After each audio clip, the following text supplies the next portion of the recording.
Olá, sejam muito bem-vindos ao Alesp Cidadania. Hoje nós vamos conversar com o jornalista Roberto Rios, que vai nos contar um pouco sobre a sua história de superação, sobre acessibilidade e cidadania. Roberto, seja muito bem-vindo ao nosso programa. Obrigado, Fernando. Obrigado ao pessoal da Rede Alesp, que abre esse espaço para a gente falar um pouquinho sobre a questão da inclusão, que eu considero tão importante nos dias de hoje, né? Principalmente que a gente precisa lutar muito em todos os setores para que haja realmente uma vida digna para as pessoas com deficiência. Roberto, você estava conversando aqui antes da gente começar o programa que você veio da eletrônica e depois você foi para o jornalismo. Como é que foi essa sua trajetória? Bom, a eletrônica era a minha paixão, né? Eu tinha vontade de fazer eletrônica desde os meus 17, 18 anos, por aí.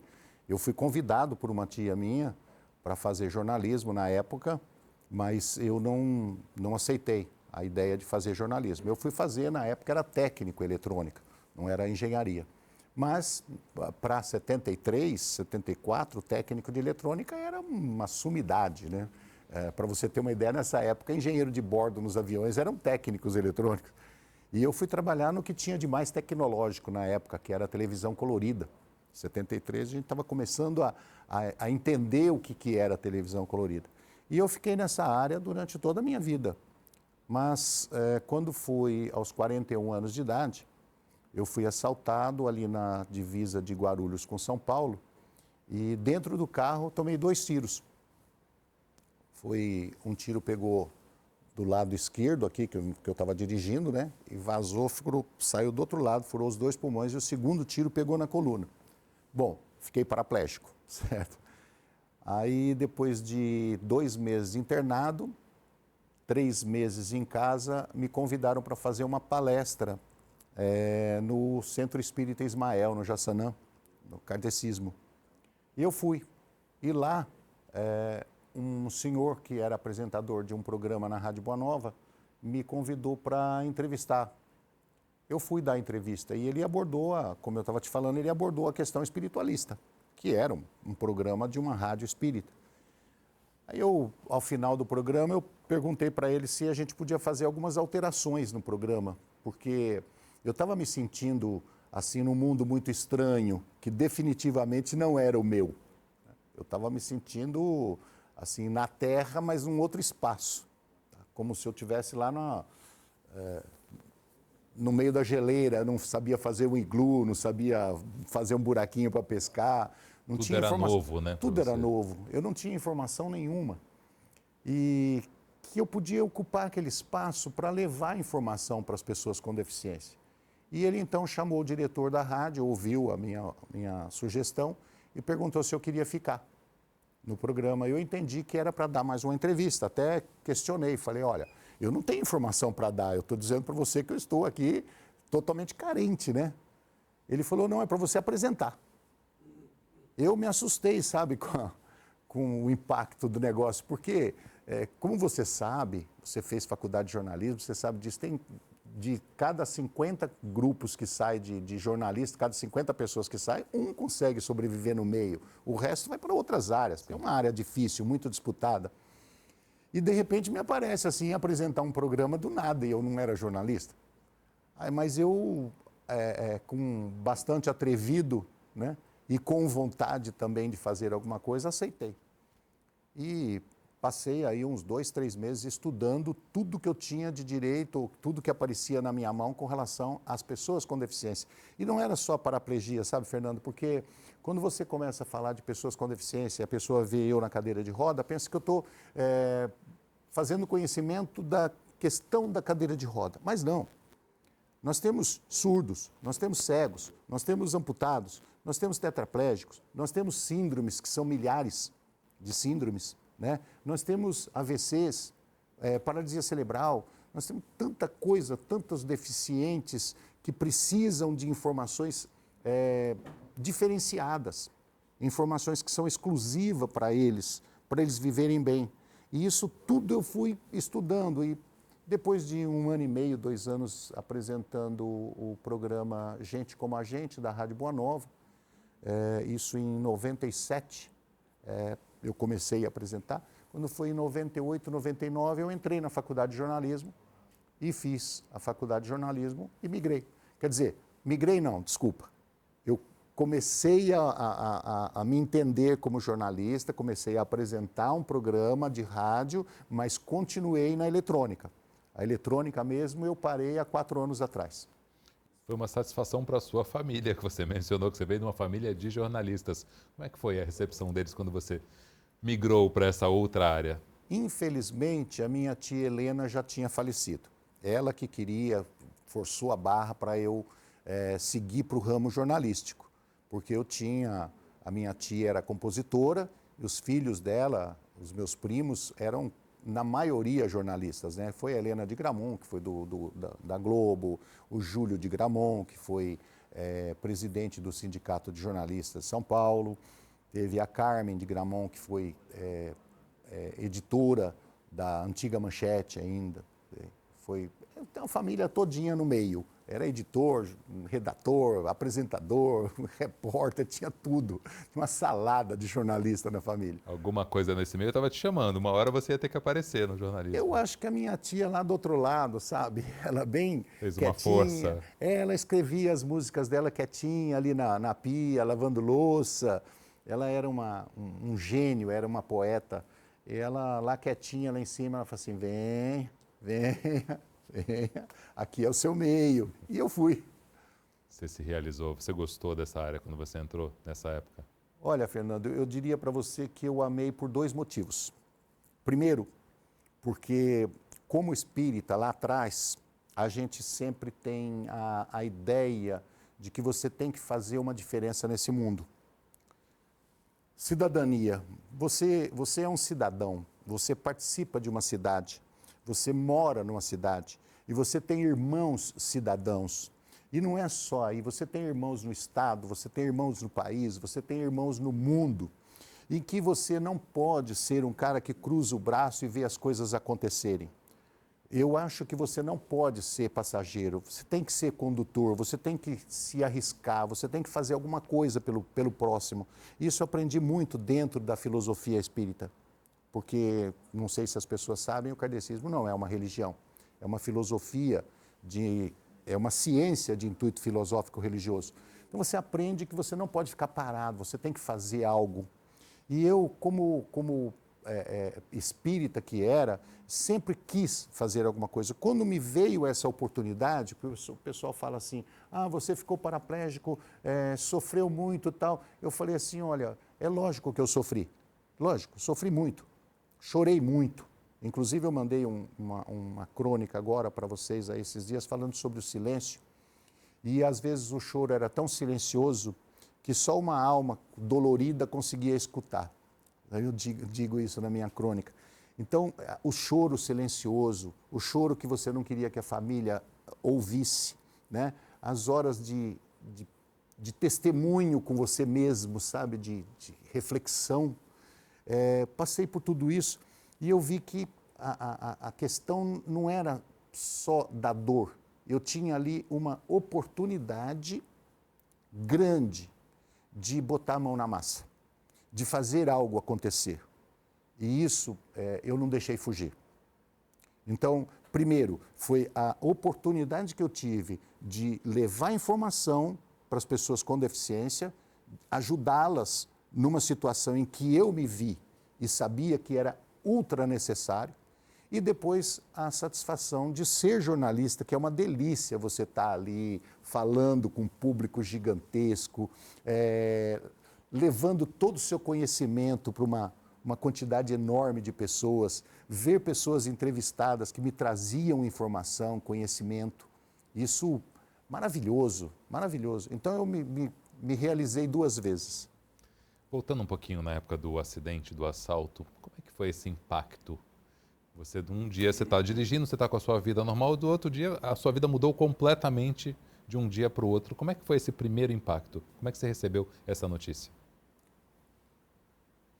É engraçado falar sobre isso, porque a pessoa que pergunta, ela quer receber uma informação assim, sofri muito, né?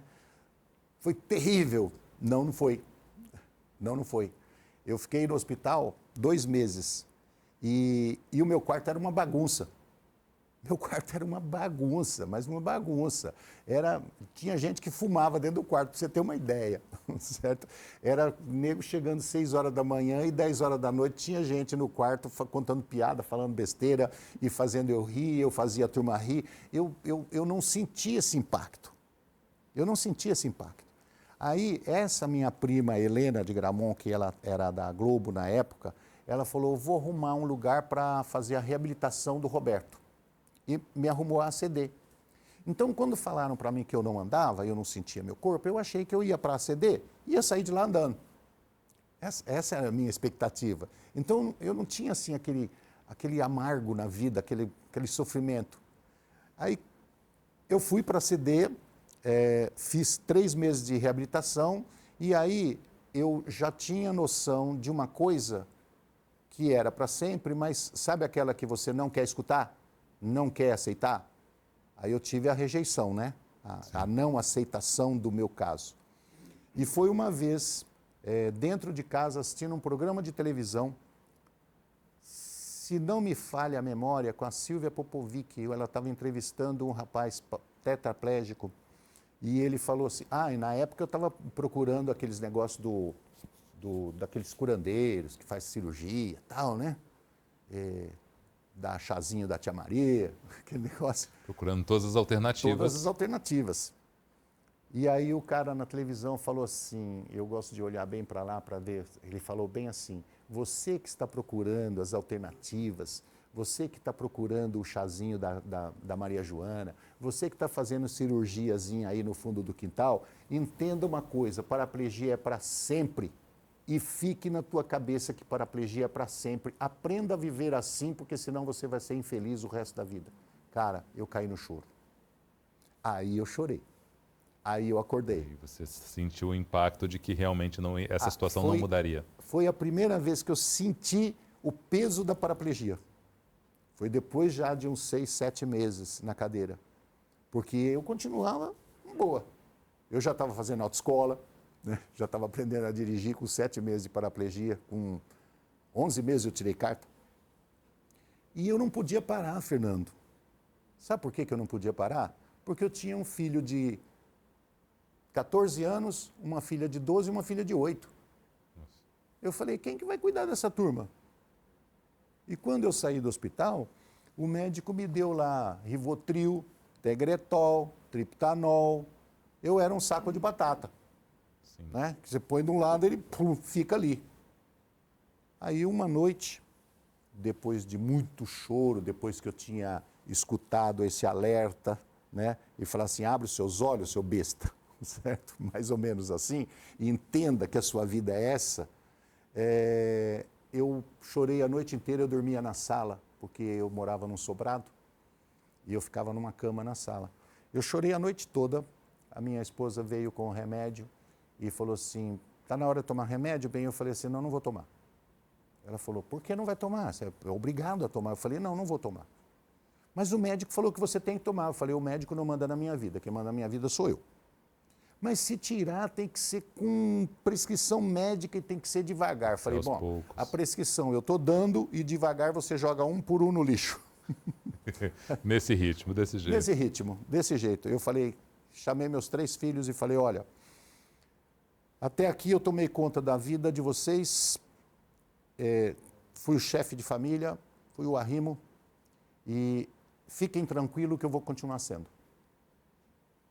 Não sei como, não tenho a menor ideia do que eu vou fazer amanhã, mas eu vou fazer. E voltei para o escritório, e tinha um escritório que eu trabalhava, voltei para o escritório e toquei minha vida.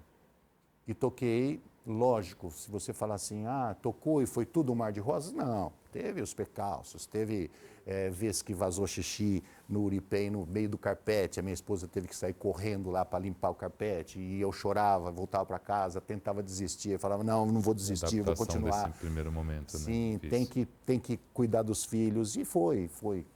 Meu filho hoje é formado em 2 faculdades, tem 2 pós-graduações, a minha filha é formada numa faculdade, tem 2 pós-graduações, a minha menor tem faculdade, mais 2 pós-graduações, eu fiz faculdade de jornalismo, tudo depois.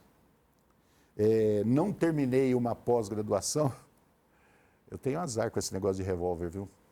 Eu estava saindo da faculdade, faltando um mês para terminar a pós-graduação. O cara chegou, encostou o revólver aqui no meu pescoço e falou assim, desce.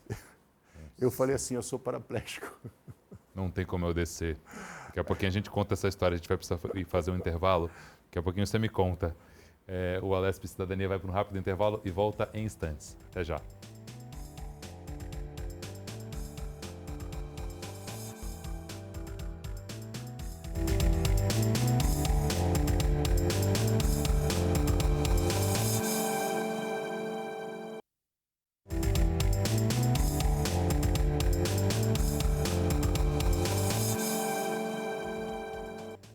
Estamos de volta com o Alesp Cidadania. Hoje nós conversamos sobre superação, inclusão e acessibilidade com o jornalista Roberto Rios. Roberto, você estava me contando aqui no intervalo que você teve uma outra situação com arma depois do seu acidente, antes do seu acidente. As armas estão te perseguindo nessa vida? O que aconteceu? Rapaz, eu tenho eu acho que eu já perdi o medo de morrer com tiro, sabe? Porque esse medo você já perdeu. A arma me persegue. Eu estava no último mês de pós-graduação e eu saindo da faculdade, um rapaz chegou e encostou, eu parei o carro num semáforo também, de novo. E ele chegou e puxou a porta, abriu a porta, encostou o revólver aqui e falou para eu descer. Eu acho que ele queria levar o carro, né? Óbvio. E eu levantei os braços bem devagar e falei para ele que eu era paraplégico. Até fiquei assustado dele entender o que seria paraplegia. Sim, ele poderia não ter entendido.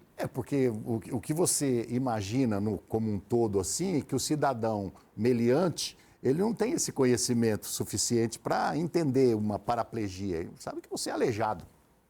Talvez seja o termo que ele costume usar. Ele use. Né? E eu acho que ele entendeu. Ele tirou o revólver e falou para mim, ó, na moral. Pôs o revólver, fechou a porta e foi embora. Bom, eu não concluí a pós-graduação, né? Porque eu fui ficar nervoso em casa.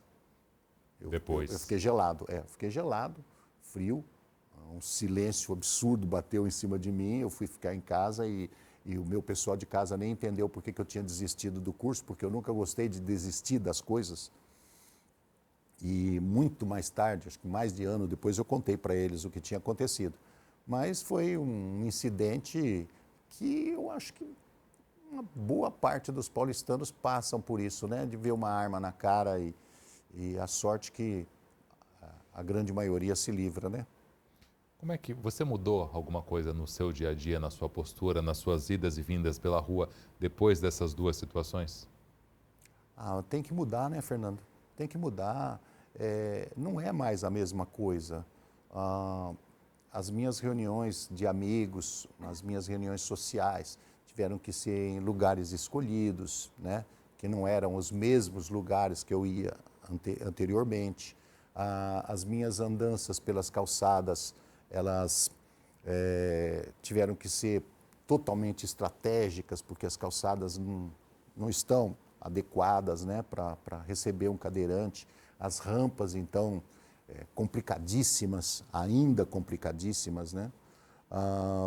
O transporte urbano hoje está bem melhor, mas há 28 anos atrás era complicado, então você tem que resolver sua vida de outra forma. Foi por isso que eu falei para você que 11 meses eu tirei carta.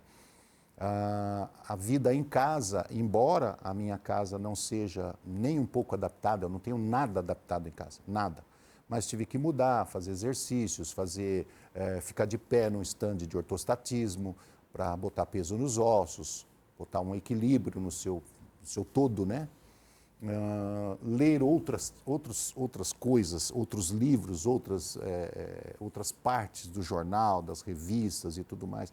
Então, há uma série de mudanças. No campo profissional mesmo, eu fui rejeitado dentro do escritório, porque eu era o vendedor da empresa e eu não conseguia mais pegar um avião de manhã e ir para Florianópolis, chegar na hora do almoço, pegar outro e ir para o Rio, de tarde ir dormir em Curitiba, que é o que eu fazia antes, né?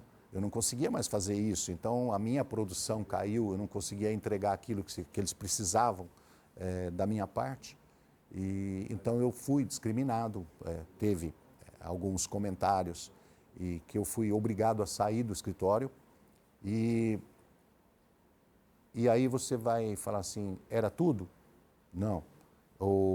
Fernando, eu aprendi uma coisa, a desgraça é que nem banana, vem em penca, sabe? Vem de monte. Vem tudo junto. Eu estava paraplégico, saí da empresa, eu pedi para sair porque eu não aguentava mais a pressão interna. Quando eu fiquei em casa, veio um amigo e perguntou se ele podia me ajudar. Ele pegou todo o meu dinheiro para construir um prédio e não construiu. Eu fiquei paraplégico, desempregado, sem dinheiro, com os filhos na escola, certo? E aí vai. Então, tudo isso eu tive que superar para poder cumprir aquela promessa que eu fiz para os meus filhos, que eu ia continuar sendo o chefe da família e que eu ia... Olha, digo para você uma coisa, era levantar de manhã, 6 horas da manhã, descer a escada, eu já estava dormindo no andar de cima, descia a escada no braço, ia para o sofá, do sofá ia para a cadeira, da cadeira ia para o carro, do carro ia para o serviço, voltava às 5 horas da tarde, descia do carro, subia as escadas, tomava banho, voltava, descia, ia para a faculdade, voltava às 11h30 da noite. Tinha dia que eu chegava em casa, eu não estava cansado, eu estava sem nenhuma energia. Eu não sei se você já sentiu isso. Tem pessoas que cansam, mas se sentir sem energia... Exaurido. Acabou, a energia acabou. Você estava ali, a bateria acabou. Era um negócio impressionante. É horrível de sentir isso. Mas tocamos. Então, as mudanças foram muitas. Eu tive que aprender a fazer minhas necessidades fisiológicas, que são completamente diferentes das que a pessoa que anda, normal, né? Bexiga, por exemplo, você não faz xixi normalmente, tem que passar sonda, tem que aprender a passar sonda. Então, muda todo o cenário seu, sabe? Em que você vai se adaptando aos poucos, e vai se acostumando com uma coisa, se acostumando com outra. Até para comer, você tem que fazer um trabalho de fisioterapia para comer. Eu tenho meus braços normais, mas o equilíbrio de tronco muda um pouco. Então, você tem que ter uma postura na mesa para você comer direito. Para que o alimento seja digerido da maneira correta. Tudo muda tudo. E até a forma de comunicação, as pessoas começam a conversar com você, isso é interessante. As pessoas começam a conversar com você de uma forma diferente. Aquelas pessoas que conversavam com você normalmente, elas começam a conversar com você e você percebe uma entonação diferente. Às vezes um pingo de dó, sabe? Sim. Ou um pingo daquele Deus te ajude, entendeu? Sim. Eu quero colaborar em alguma coisa. E você percebe essa situação que muda o tom da conversa, muda inclusive os assuntos. Aí depois de um tempo, não, volta ao normal os assuntos, essas coisas, mas no início você percebe... No início as pessoas não sabem muito bem como lidar. Né? Não sabem. E você também não sabe, né? Você também está se adaptando no processo. Mas as pessoas que deparam com um deficiente assim, a grande maioria não sabe como lidar, como abordar. É diferente. Você mencionou a questão das calçadas, da acessibilidade do transporte público há 20 anos atrás. O que, na tua opinião, melhorou? São Paulo precisa melhorar ainda muito, né? Na questão de calçada, asfalto, transporte público. O que melhorou desses últimos anos para que você sentiu, isso realmente está funcionando? Eu vou te dar uma informação boa e uma razoável, talvez até ruim. Em 2004, eu fiz o projeto de uma secretaria, certo? Aí cheguei a apresentar para alguns candidatos na época, que seriam os candidatos à Prefeitura de São Paulo, a eleição de 2004. E houve assim uma certa rejeição por parte deles e tal.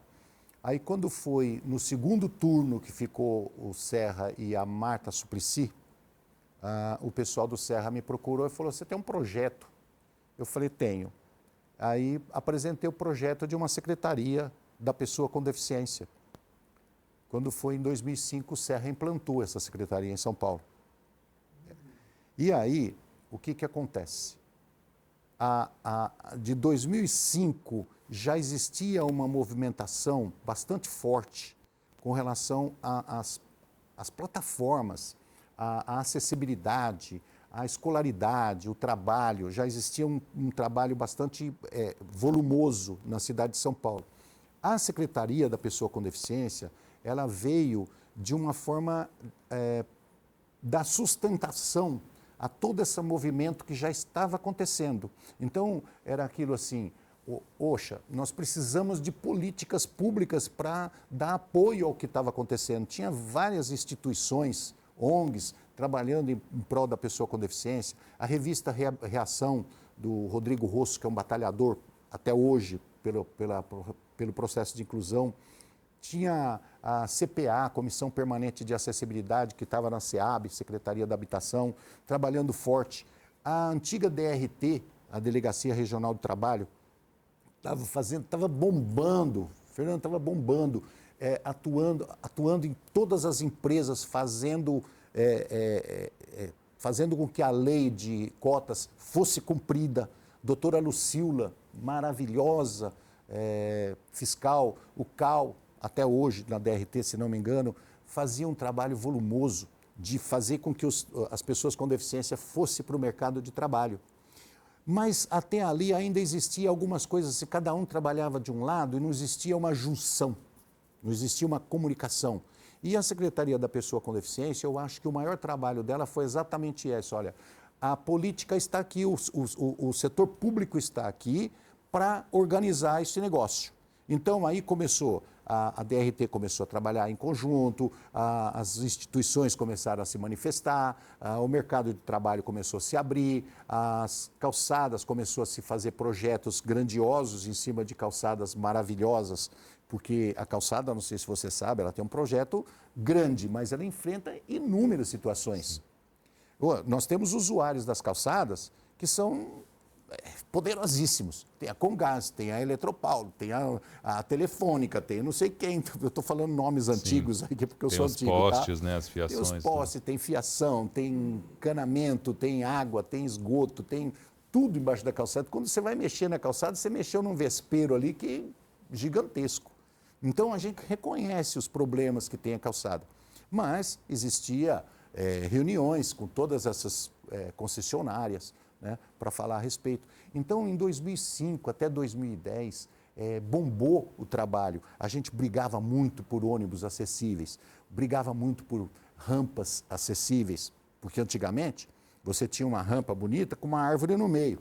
Eu cheguei a ver rampa com placa de trânsito no meio da rampa. Entendeu? A gente via, né? A gente via essas coisas, ou rampa de lançamento, que era rampa assim, né? O menino lá que faz foguete ia adorar essas rampas. Ia adorar, que já daria direto para o espaço. E as pessoas só percebem quando elas precisam, né? Precisam.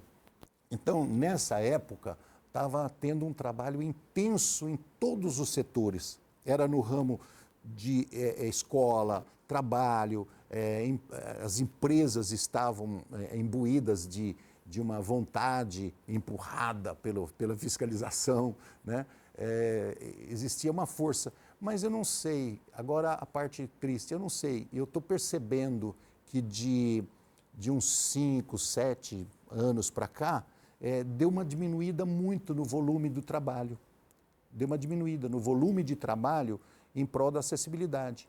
E não poderia acontecer isso. Não poderia. Manter esse ritmo e aumentar esse ritmo, né? Tinha que aumentar, acelerar. Sim. Por quê? Porque quando você fala de pessoa com deficiência, você está falando de um mundo paralelo desde lá da pré-história. Desde lá da pré-história. Quando você fala pré-história, o que se fazia com as pessoas com deficiência? Largava para os bichos comer, Sim. que é uma questão de sobrevivência. Eram migrantes, né? As pessoas que migravam, Nômades, que né? fugir do frio, fugir do calor, fugir da tempestade. Então, os velhos, os deficientes ficavam lá atrás, neandertais. E é uma questão extremamente urgente, né? E depois ainda veio por um mundo paralelo. As pessoas com deficiência nunca foram vistas pela sociedade, elas foram excluídas ou São invisíveis, né? colocadas em asilos, em casas de proteção, sei lá, às vezes até com boas intenções, mas não estavam na sociedade. Então, a sociedade como um todo virou aí 5, 10, 15 mil anos de história sem entender o que era uma pessoa com deficiência, o que era um ser humano com deficiência. Sem entender. Então, não tinha absolutamente nada preparado para essas pessoas. Nem preparado com acessibilidade, nem preparado para dar oportunidades de uma vida digna, de ganhar o seu próprio sustento, né? Nem oportunidade de relações sociais e até mesmo oportunidade de se conviver familiarmente. Isso é que é o mais dolorido. Sim. A oportunidade de se viver familiarmente, de se ter uma convivência familiar digna. Saudável. Então, né? tudo isso teve o seu tempo de história. Isso para se resgatar em 10, 15 anos, olha, você resgatar uma história em 10, 15 anos é muito pouco. Por exemplo, se você falar de cidade de São Paulo, nós podemos fazer a cidade de São Paulo acessível hoje? Não dá. Não dá. Ela tem que ser de pouco em pouco. Ela tem que ir em lutas constantes, constantes. E não é a cidade de São Paulo, é qualquer cidade do mundo. Maiores é um pouco mais complicado, né, de mudar. Qualquer cidade do mundo. Você tem que trabalhar ali incessantemente, você tem que trabalhar dia a dia, você não pode largar de jeito nenhum, você não pode abandonar esse trabalho de forma nenhuma. E o trabalho de inclusão, ele está em todos os setores. Se você tiver 20 secretarias no Estado, tiver 80 secretarias no governo federal, tiver 30 secretarias no município, todas elas têm que estar imbuídas desse sentimento. Falar assim, eu tenho que entregar para o meu público algo que sirva para todos. Sim, a inclusão de todos, né? São vários detalhes que a gente vai abordar nesse próximo bloco. Daqui a pouquinho a gente continua o nosso bate-papo, Roberto. O Alesp Cidadania volta em instantes. Vamos para um rápido intervalo. Até já.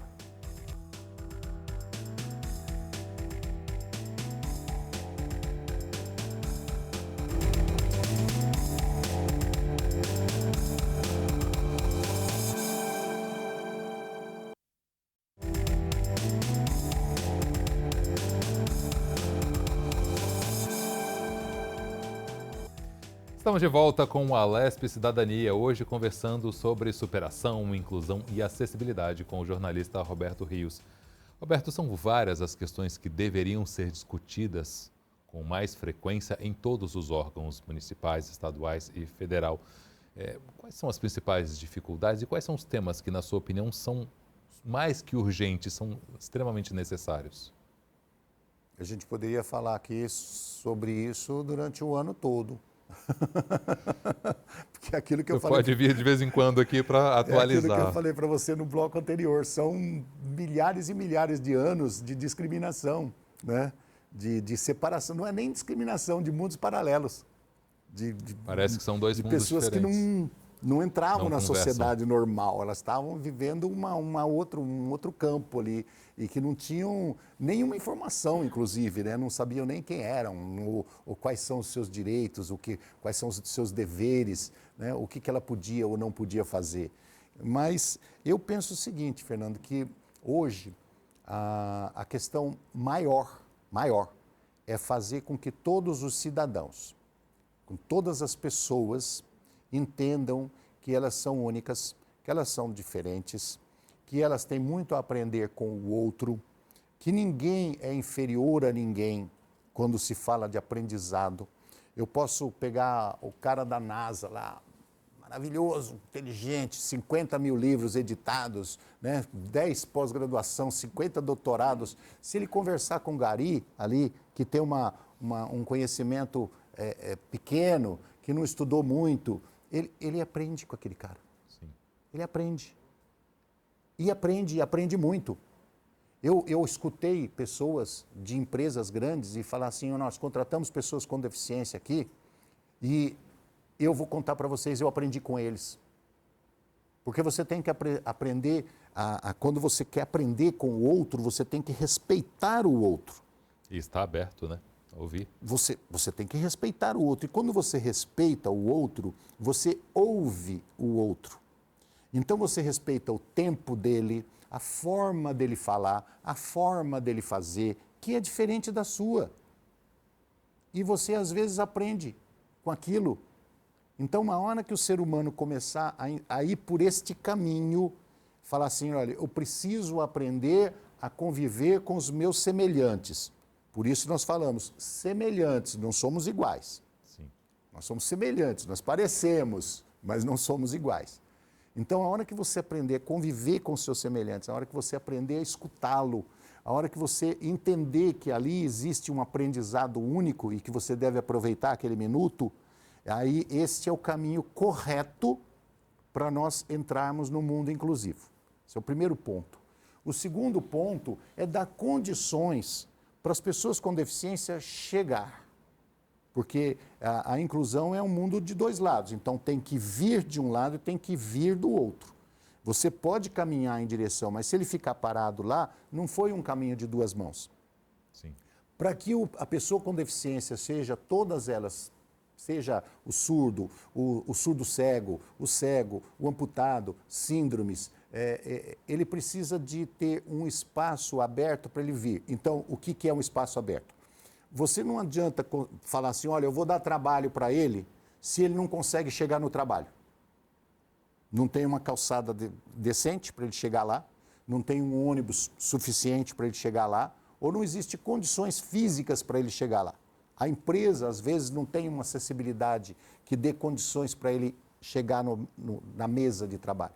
Então, nós vamos começar por aí. Primeiro, você tem que fazer o deficiente chegar. Segundo, você tem que fazer ele chegar com qualidade. Sim. Como com qualidade? Dá escola para ele, dá estudo para ele. As escolas têm que ficar acessíveis e os professores têm que entender que ele tem uma sala diversa e ele tem que saber lidar com todos. Ponto 2. Ponto 3. Você tem que receber pessoas no seu ambiente de trabalho para que ele tenha dignidade, aquilo que eu falei para você, de receber um salário e se manter, ele tem que ter saúde. Ele não pode chegar... As pessoas com deficiência têm muito mais problemas de saúde do que as pessoas que não têm deficiência. Não tem deficiência entre aspas, tá? Sim, porque todos sim. nós temos, né? Sim. Tem pessoas que têm deficiência de caráter que é invisível. Certo? Quer dizer, Verdade. É visível, né? Mas tem que dar um tempo para ele. Tem que dar um tempo para ele. Então, você tem... as pessoas com deficiência, elas têm uma sensibilidade maior à questão de doenças. Por exemplo, o paraplégico, ele tem muita questão de infecção urinária. Tem muita questão intestinal. Tem muita questão de dor nas costas por ficar sentado muito tempo. Então, você precisa dar saúde para ele. Preparar os hospitais, preparar os técnicos dos hospitais, os médicos. Quantas e quantas vezes, Fernando, eu fui fazer exames e chega lá, a maca é dessa altura aqui, ó. Eu falo assim, mas não tem uma maca que seja da minha... Não, não tem. Mas essa daqui não abaixa? Não, não abaixa. Então, mas o senhor não consegue subir na maca? Não, não consigo mesmo. Mas o senhor não fica de pé? Médico pergunta isso para mim. Meu Deus. Diz, não, não fico não. É um despreparo total. Aí fica lá 20 minutos achando gente para pegar 2 pela perna, 2 pelo braço e pôr em cima da maca para fazer exame. Tem pessoas com deficiência que desistem. Então, é o que você falou. Quais são as premissas? Quais são as principais coisas? Se você for colocar, todas são. Primeiro, a acessibilidade atitudinal. Sabe? Eu tenho que ter atitude com o meu semelhante, assim como ele tem que ter atitude comigo, respeitosa, né? Com decência, com ética, com justiça, e aí vai. Então, primeiro, a acessibilidade atitudinal. Segundo, a acessibilidade física, para ele poder chegar no trabalho, para ele poder chegar na escola, para ele poder chegar na saúde. Tá? E aí vai por diante. Aí são as oportunidades que, se você deixar, o nego voa. O nego voa. Sim. Se eu contar para você o que nós temos de exemplos de deficientes no mundo, você vai ficar de queixo caído. Você já ouviu falar do Bavkar? É um fotógrafo cego, se não me engano é da Eslovênia, ele é totalmente cego, o cara é fotógrafo e faz exposição de fotografia no mundo todo. Cego. Nós tivemos um presidente dos Estados Unidos, cadeira de roda. Nós tivemos um aleijadinho em Minas que fez obras maravilhosas. Nós tivemos um surdo, que foi um pianista maravilhoso. Certo? Beethoven. Então, exemplos de pessoas com deficiência que têm possibilidades, que têm condições de mostrar que pode, isso nós temos de monte. Basta dar oportunidade. Com certeza. Tem uma questão que você não mencionou, Roberto, foi a questão, além de todas as questões que são fundamentais, a questão da segurança também, né? E a segurança, por conta de um assalto, de um bandido, você ficou nessa condição e sofreu tudo isso ao longo desses anos.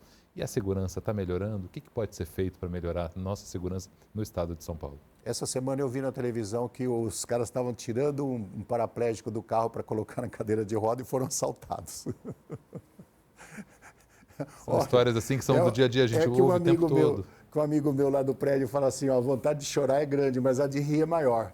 Sim, porque é absurdo. De tão ridícula que é a situação que você não aguenta. É absurdo. Você ri. Aqueles adesivos de deficiente que põe no vidro do carro, eu tirei do meu. Por quê? Porque o pessoal, alguns anos atrás, estava assaltando as pessoas que tinham aquele adesivo. Falava, ele não pode reagir mesmo, e ela assaltava. Eu tirei o adesivo. A questão da segurança... E outra, hein? O pessoal... Eu não gosto que fale mal do Brasil. Eu sou brasileiro, de corpo e alma. E sou paulista de corpo e alma. Eu adoro São Paulo, adoro o Brasil, né? E o pessoal que vem lá de fora, porque o Brasil... Não fale mal do Brasil perto de mim. Não fale. Você pode até elogiar lá fora, mas não fale que é melhor, não. Aqui é melhor, tudo é melhor. Nós temos problema de segurança? Temos. Mas a França tem, a Inglaterra tem, a Espanha tem, Portugal tem. Se é mais ou menos, isso aí é uma questão de comparação, a questão do que nós estamos falando. Tá? Nós temos problemas de segurança? Temos. Precisa resolver? Precisa. Os cuidados precisam ser tomados? Precisam. Nós, como pessoas com deficiência, precisamos de tomar um cuidado redobrado? Precisamos. E aí, tem gente que tem pai que fala assim, eu não deixo meu filho sair na rua porque ele é deficiente, porque ele pode cair. Eu falei assim, isso é preconceito. Isso é preconceito. Você está sendo preconceituoso com o seu filho. Está fazendo superproteção. Não pode. Pessoa que anda, tropeça na calçada, cai e se machuca. O deficiente pode tropeçar na calçada, cair e se machucar. Ele pode. Qual é o problema? Levanta. Pede para alguém levantar. Ele tem que participar do mundo. Então, se você falar, mas a segurança, então não vou sair de casa. Tem que sair. Tem que sair. Tome os cuidados necessários, mas saia. Vai trabalhar, vai estudar. A segurança, ela é o problema que você sabe que existe para todos. Não é só para a pessoa com deficiência. Então, você tem que tomar cuidado quando sai à rua? Eu também tenho. Talvez um pouco mais por causa da minha mobilidade. É assim que acontece. Faz parte. Às vezes a gente pede ajuda e acontece. Até tem um caso engraçado. Eu estava encostando um carro na rua. Não, na verdade eu estava voltando para o carro. Voltei para o carro e pedi para um rapaz que estava passando para ele guardar a minha cadeira na porta-mala do carro, né? Que eu faço sempre isso. Aí o rapaz falou, não, pode deixar. Eu ia dobrar a cadeira, não, deixa. Aí ele pegou a cadeira e foi embora. Eu falei, volta, essa é minha cadeira, cara. Pelo amor de Deus, volta. Ele virou para trás, fez um gesto assim, dançou, certo? Aí ele começou a rir, falou, não voltou. Ele falou, não, estou te sacaneando, meu irmão é deficiente também. Que susto, você me deu um susto agora. Então, mas são essas dificuldades que eu posso ter mais do que você. Eu dependo mais dos outros na rua do que você. Roberto, quero agradecer muito a sua presença aqui no nosso programa. Foi um prazer conversar com você. Queria ter mais tempo para continuar batendo papo. Obrigado, viu? É sempre assim, o tempo é sempre pouco. Mas foi um prazer. Muito obrigado. Prazer todo meu. Eu agradeço bastante ao programa Cidadania. Agradeço a você, Fernando, por esse espaço. E eu acho que a gente tinha que abrir muito mais, porque me parece que as pessoas têm um ouvido meio surdo quando a gente fala desse tema. Então nós precisamos de bater, falar o tempo todo para as pessoas de repente acordarem, né? E começar a falar assim, não, olha, eu vou ser protagonista dessa situação, eu vou ser protagonista desse meio, eu vou ser protagonista desse trabalho de inclusão e eu quero deixar um legado. Isso é muito importante. Obrigado. Você é sempre muito bem-vindo aqui na Rede Alesp. Obrigado, muito obrigado. O Alesp Cidadania de hoje fica por aqui. Agradeço a presença do jornalista Roberto Rios, agradeço a você também que esteve conosco até agora. Até o próximo Alesp Cidadania.